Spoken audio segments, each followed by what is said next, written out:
Hi friends, inter course జరిగినప్పుడు కొన్ని వందల మిలియన్ ఈ శుక్ర కణాలు అయితే మేల్లోంచి ఫిమేల్ వైజైనల్లోకి అయితే ఎంటర్ అవుతాయి. సో ఇలా ఎంటర్ అయిన తర్వాత అన్ని శుక్ర కణాలు కూడా ఈదుకుంటూ హెల్తీగా ఉన్నాయి మాత్రం సెర్విక్స్లోనికి, గర్భాశయంలోనికి చాలా వేగంగా ఈదుకుంటూ వెళ్తూ ఉంటాయి.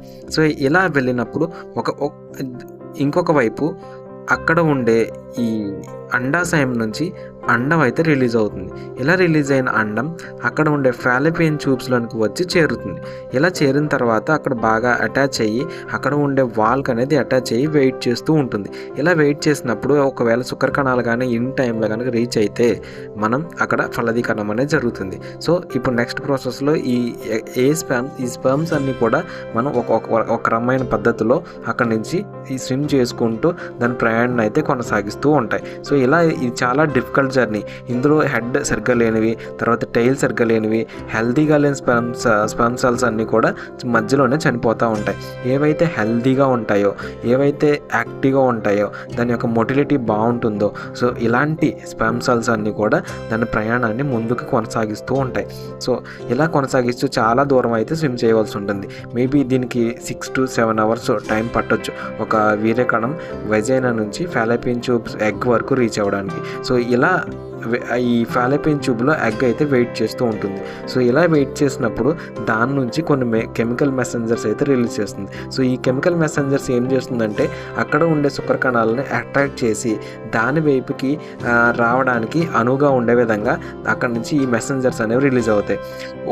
ఒకానొక టైంలో ఈ హెల్తీగా ఉండే శుక్ర కణాలు కొన్ని మాత్రమే వచ్చి ఆ ఎగ్ని అయితే చేరుతాయి. అందులో ఒక్కటి మాత్రమే దాంట్లో ఎగ్లో ఉండే పైన ఉండే పొరని చీల్చుకుంటూ లోపలికి వెళ్ళి దాని ప్లాస్మా మెంబ్రేన్ అయితే రప్చర్ చేస్తుంది. ఇలా రప్చర్ చేసిన తర్వాత అక్కడ ఉండే హెడ్లో ఉన్న ఈ స్పెర్మ్ సెల్స్లో ఉండే హెడ్ కానీ టైల్ కానీ ఈ ఇతర భాగాలన్నీ కూడా అవుట్ సైడ్సే ఉండిపోతాయి అన్నమాట. ఉండిపోయి దాని యొక్క హెడ్ మాత్రం ఆ శుక్రకణం ఆ ఎగ్లోనికి చొచ్చుకుపోతుంది.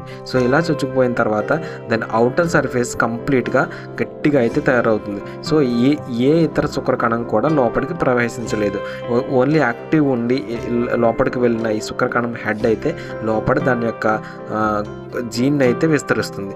దానిలో ఉండే ఈ జీన్స్, క్రోమాటిన్ ఇవంతా కూడా బయటకు వచ్చి ఆ మదర్ అండం ఎగ్లో ఉండే జీన్తో అయితే కలుస్తుంది. సో ఇలా కలిసినప్పుడే శిశువుకి కలరు, తెలివితేటలు, హైట్, వెయిట్, సో ఫ్యూచర్లో దీని జీన్స్ ఎలా ఉండాలి, బ్లడ్ గ్రూప్స్, ఇలాంటివన్నీ కూడా ఇవి నిర్ణయిస్తాయి. సో ఈ జన్యుపరంగా వచ్చే మెటీరియల్స్ ఒక తండ్రి లేదంటే తల్లి నుంచి వచ్చిన జన్యుపరమైన ఇన్ఫర్మేషన్ అంతా కూడా ఇక్కడే ట్రాన్స్ఫర్ అవుతూ ఉంటుంది. సో ఇక్కడ ఒక సెల్ నుంచి ఈ 2 సెల్స్ అనేవి కలిసి 1 నుంచి 2, 2 నుంచి 3 అలా దాని యొక్క సైజుని అయితే విస్తరించుకుంటూ ఉంటాయి. ఇక్కడ కొంతకాలం స్టే చేసిన తర్వాత ఆటోమేటిక్గా ఈ 2 కలిసిన సెల్ అయితే ఎగ్ అయితే స్లోగా ఈ గర్భాశయం వైపు ప్రయాణించుకుంటూ వెళ్తుంది. వెళ్ళిన తర్వాత ఇది గర్భాశయాన్ని అయితే రీచ్ అవుతుంది. ఎప్పుడైతే గర్భాశయాన్ని రీచ్ అయిందో అక్కడ ఉండే పొరల మీద అయితే దీన్ని అటాచ్ అవుతుంది. సో అటాచ్ అయిన తర్వాత ఇది లోపలికి స్లోగా చొచ్చుకుంటూ వెళ్తుంది. వెళ్ళిన తర్వాత ఏమవుతుందంటే అక్కడ ఉండే ఈ గర్భాశయంలో ఉండే పొరల్లోకి అయితే చొచ్చుకుంటూ వెళ్తుంది. ఇది ఎంత సైజు ఉంటుందంటే మన పెన్కు ఉండే పిన్ పాయింట్ అంత సైజు మాత్రమే ఉంటుంది ఎగ్ ఫెర్టిలైజ్ అయిన తర్వాత. సో అది అలా ట్రావెల్ చేసి అక్కడ ఉండే పొరల్లోనికి అయితే లోపలికి చొచ్చుకొని వెళ్తుంది. సో ఇలా చొచ్చుకొని వెళ్ళిన తర్వాత దానిపైన ఒక డెన్స్ లేయర్ అనేది ఏర్పడుతుంది. సో ఇది ఏర్పడిన తర్వాత చాలా ఇది ఫర్దర్ మోడిఫికేషన్స్ కానీ డెవలప్మెంట్స్ కానీ ఇవన్నీ బాగా జరిగిన తర్వాత శిశువు అనేది ఏర్పడడం జరుగుతుంది. సో ఇది వివిధ రకాలైన స్టేజెస్లో మెచ్యూర్ అయ్యి సో దాని యొక్క ఒక్కొక్క మంత్లో ఒక్కొక్క ఆర్గాన్ అయితే ఏర్పడడం. సో 9 months ఈ జర్నీ అనేది కొనసాగుతూ ఉంటుంది. ఈ కంప్లీట్గా మెచ్యూర్ అయిన తర్వాత ఎగ్ అనేది రెడీ అయ్యి ఈ విధంగా శిశువుగా మారుతుంది. Thank you friends, please subscribe.